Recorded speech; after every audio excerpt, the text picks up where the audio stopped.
చేసిర్రు.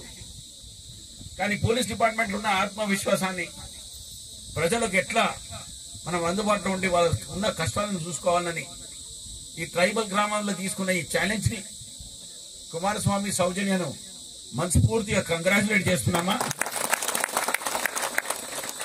మీరందరూ ఇటువంటి కార్యక్రమాలు ఒక్కటి కాదు 10 వెట్టులు వస్తా.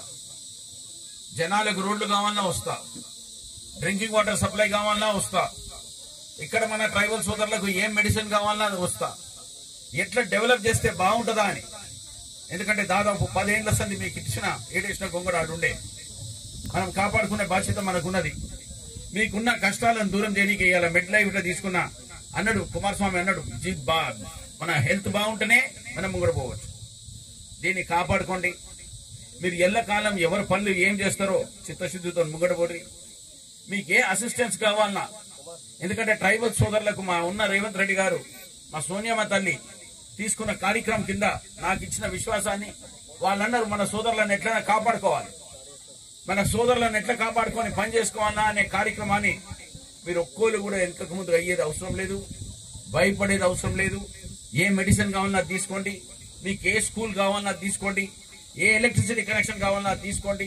ఎట్లా అభివృద్ధి చేస్తామా అనే సమస్య గురించి ఇక్కడున్న లీడర్లకు ప్రత్యేకంగా శ్రీనివాస్ రెడ్డి గారికి, రవీందర్ రెడ్డి గారికి, ఈసయ్య గారికి, వీళ్ళందరికీ మీకు చెప్తున్నా, మీ కష్టాలు ఏమన్నాయో చెప్పండి. రాసి అంటే రైటింగ్ లా ప్రత్యేకంగా టేకప్ చేసే బాధ్యత కింద నేను ఇస్తున్న మాట. నాకున్న క్యాడర్ తో కూడా ప్రత్యేకంగా మీకు అన్ని సేవలు చేసే కార్యక్రమాన్ని నేను ఎమ్మెల్యే నిలబడ్డానంటే మీ పుణ్యమే, మీరిచ్చిన ఓట్లే, మీరిచ్చిన ఆశీర్వాదమే. నేను ఉన్న బెల్లంపల్లి అందరికీ నేను ఇదే చేస్తా. 1,73,000 మంది ఉన్న మన బెల్లంపల్లి జనాభాను నేను కాపాడే బాధ్యత కింద ఏ రోజు వచ్చినానో ఇవాళ 16 నెలలు నేను ఎంత చేయాలో బెల్లంపల్లికి అంత చేస్తున్నా. 3 కాలేజీలు తీసుకొచ్చిన, ఇక రెసిడెన్షియల్ స్కూల్ తీసుకొచ్చిన, డ్రింకింగ్ వాటర్ పైప్ సప్లై చేస్తున్నా, రోడ్ల కోసం ఇచ్చేస్తున్నా, మున్సిపల్ మురికి వాగులు తీయడానికి 300 కోట్ల రూపాయలు తీసుకొచ్చే కార్యక్రమాన్ని పెట్టిన. మీకు ఇచ్చిన మాటలు ఉదాహరణగా పోనీయా. మనస్ఫూర్తిగా తిరిగిన తర్వాత ఇండ్ల సమస్య కూడా ప్రత్యేకంగా మన ఎంపీడీఓ గారికి చెప్పిన. ఎంపీడీఓ గారు శ్రీనివాస్ గారు రండి, ఎవరైనా కానీ అర్హులు మీకు 100% నేనుండి నిలిపిస్తా.